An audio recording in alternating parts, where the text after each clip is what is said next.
We hear a lot about millennials culture, what they're doing, how they approach life. We certainly, as healthcare providers, deal with them and how they're approaching their own health. And may I say, from what I find, millennials seem to be treating themselves quite well from a health standpoint. But today we have a very special guest, Brian Peavey. And Brian Peavey is going to take a look at millennials, but he's going to look at millennials from the standpoint of social responsibility.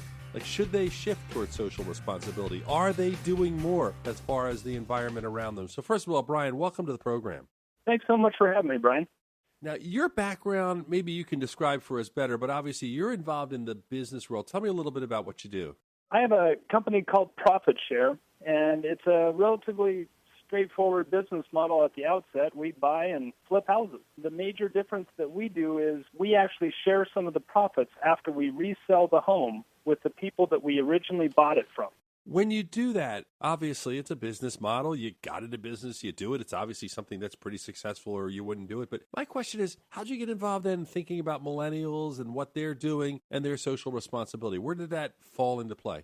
I saw a shift in the past, 5-10 years of people in general, not necessarily just millennials, but people in general, searching out alternatives for both their buying power of their own dollars, but also where they want to work. They want to work and put their efforts and dollars behind a cause and behind things that they believe in. Put your money where your mouth is kind of deal. That model kind of morphed into what we're doing now because we wanted to be able to give back to the community and contribute towards an overall perspective of doing the right thing. I think that's what we tried to achieve with creating Profitshare because ultimately the people that we buy the houses from understand that people are going to make money on the flip of their house. And we wanted to do the right thing by giving some of that back to them. You're listening to Primary Care Today on ReachMD. I'm your host, Dr. Brian McDonough, and you might be wondering, why am I interviewing this expert on Primary Care Today? What I wanted to talk about was your approach in dealing with millennials and Generation Xers and others in social responsibility and physicians who are trying to make it in a practice setting. You know, here they are, they're trying to work, everything's changing around them. From a business perspective, as a CEO, how do you advise physicians and healthcare providers to make the most of their situation from a business standpoint and also to do what they want to do, which is help their patients? Where do you see a tie in there? Well, I have kind of a unique perspective in the fact that my wife is a physician. So I understand the pains and whatnot that she deals with, and therefore what many practitioners probably are. And I think as far as millennials go and in trying to connect with them and also harness their buying power is to make sure that whatever message or cause that you want to support, that it's genuine and that it's not just to fluff over and grab their business and everything else because they see through that. There's so many avenues now in the digital world to be able to research a company or a physician or a cause to be able to see that, it's really just a marketing ploy. It's really not your heart and soul. And so as a physician, I think if you're going to support a cause, make sure it's one that's close to your heart, that you really believe in and you want to put some serious effort to, because millennials will see through it. I did my research. I didn't know you were married to a physician, and that's actually a nice little bonus as we chat because I'll be curious, and I want to get too personal with you, but when you give advice to her or other physicians in general, from your perspective, obviously you're coming at it as a business person. They're looking at it as a physician. Do you see their frustrations or do you see them in a world where there's opportunity? Because as you mentioned, there's a lot more ways we can help our patients using social media, technology, those sorts of things. Yeah, I think it depends on the particular situation that they find themselves in and what particular mindset that they are in personally. So I'll take each one of them separately because working as an independent practitioner, I think you have different opportunities, different goals, different objectives than you would within a system. Within a system, you're bound by certain things and certain rules that you have to do, and hopefully you can connect with that right organization that you feel empowered by and connect with your patients in a meaningful way. As far as connecting with patients and millennials as whatever system, that mindset that you have in seeing opportunities comes from within. So any challenge can also be seen as an opportunity. It just depends on how your perspective deals with that.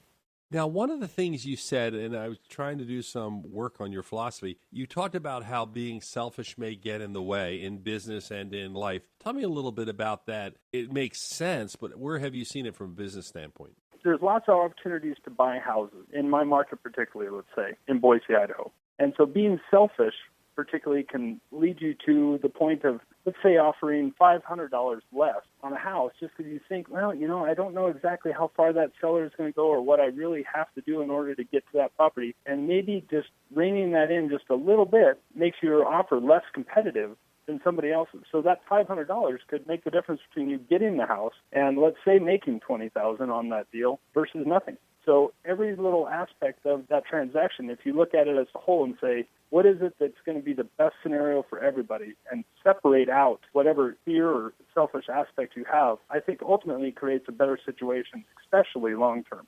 You're listening to Primary Care Today on ReachMD. I'm Dr. Brian McDonough. My guest is Brian Peavey, and Brian Peavey is the CEO of Profitshare, and we're actually talking about his business, but how it relates to medicine as well. It's kind of interesting because I think all businesses, I grew up in a family where my dad was in sales, and I think everything is essentially the same. People just pick different areas that they're intrigued by. You actually picked a very risky one in the sense, I know maybe a decade ago, people were flipping homes and doing this and that, and then everybody had a different idea, and then a lot of people got hurt by it. How have you been able to make your business model work with those inherent risks and trying to make the best for the people you're sharing profits with and also yourself? Well, I think the primary reason why we're able to be successful in trying to avoid or mitigate risks is simply by having the experience in the market and in the industries. My partner, he's been involved in construction management and construction in general for nearly 25 years. So when he walks into a project, he knows what he's looking at. A lot of people that flip houses simply don't know what it's going to take in order to flip that house. They don't see the minor nuances when you look at a crack in a ceiling and think, oh, yeah, I can just throw some putty over that or toothpaste or whatever they think they might be able to get away with. But knowing what structural components might have caused that and what are the underlying factors in those things help us be able to derive those remodeling costs from the outset safely so that we know what that's going to be.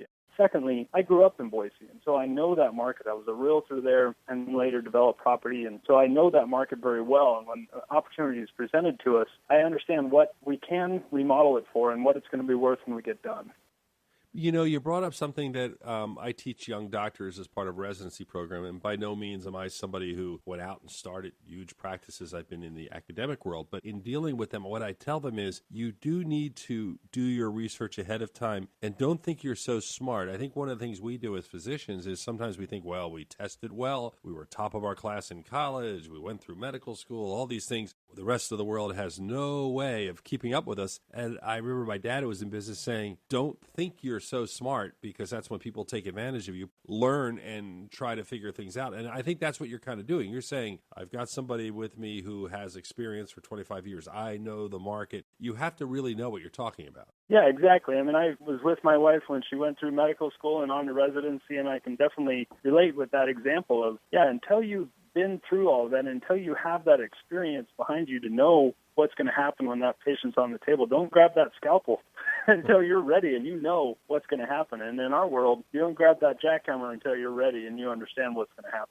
What do you see, again, when you're talking about millennials, and I'm really interested in this concept, what are they doing right? Because I have kids in that age group, and I kind of have to say, I don't think it was necessarily me, I look at them and go, they seem like they've got a better understanding of the world that I may have. They also seem like they are much more open to ideas and accepting of others than I may have been at the same age. Have you seen that? You know, I have, and I think a lot of that has to do with the amount of information that they've grown up being used to processing. Now, I will say that especially in this past election and in years past, there's a lot of information that comes across that may not be valid or may not be accurate. And so being able to sift through that and know what might be fact or fiction, I think is something that millennials have become particularly accustomed to and wanting to seek out those answers. So when you say, I think they may have a better touch on it, I think they're just able to filter information better and seek out those answers and sort out what might be their true beliefs by doing so. Now, do you guide them in your business as far as what they're going to choose, as far as what they purchase? Do you try to help them with their decisions? You know, I do. Just like any buyer, whether it was a millennial or not, I think it's important for people to get a home inspection regardless of the fact that we just went through and remodeled the place. I wouldn't trust anybody. I would trust a third party to tell me, yes, this is a structurally sound house, the plumbing's in good order and everything else, just like you would seek out or recommend to your patients to seek out a second opinion. Make sure you double-check everything before you proceed. I encourage people to do it. It's a couple $100, provides peace of mind if nothing else. You know, it's funny. We're doing this interview, and I feel that part of my listening audience is probably saying, keep asking the buying a house question because I'm going to buy a house. Other people are probably saying, why is he talking about buying houses? But when you put it all together and somebody is a physician in a practice, these are the kind of decisions they have to make, whether they're buying equipment for their office, whether they're buying their own home for their family or whatever. Again, it comes down to the research, understanding what you need and what you do. In your relationship with your wife, do you step in at certain times and give guidance on the business end? On the business end, I particularly do. So she was an independent practitioner, and, I helped her collect her AR, and boy, I'll tell you, that's no easy task, even for somebody with an MBA. That's a complex world, and I'm glad that she has plenty of billing help. But now that she's working within a system in Redmond and Bend, Oregon with St. Charles, she has a number of people behind her, and I think probably the thing that I help her with the most is the politics behind the whole organization. I mean, she enjoys working where she is, but just like with any organization, there's politics behind it. Getting back to your other point, when you talk about your listeners and what parts they might be interested in learning more about, I think one of the bigger questions, if I was one of those listeners, because a lot of physicians, they come out of medical school and they have a lot of medical knowledge, but at least my wife didn't get a lot of that business and practical knowledge. When you come out, you don't know what to do with your money. You don't know where to put your money. And I would say seek out socially responsible businesses to invest with. Boy, you bring up a great point because I think you're so right.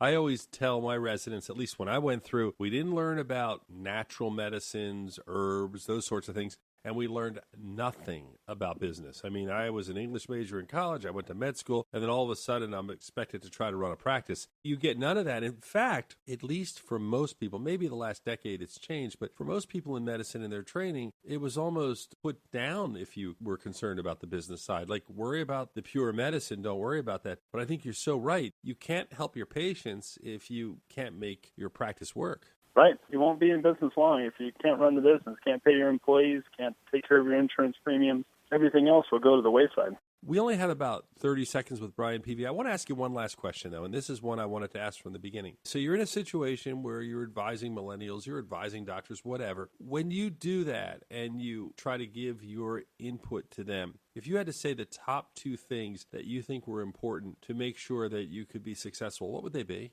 I would say to be diligent in your research and really search your heart to make sure that the people you're investing with or the house that you're buying is really true and core to your beliefs. And basically stick with what you feel in your gut, and you probably won't go wrong. Exactly right. Brian Peavey, I want to thank you for joining us on Primary Care today. It was a very interesting and different show, and I appreciate you taking the time to join us. Thank you so much, and I appreciate your listeners enjoying the program as well. If you only heard part of this or you caught it halfway, you can obviously join us at reachmd.com/primary care today. You can download the podcast, and you can hear what's going on, and I thank you so much for listening.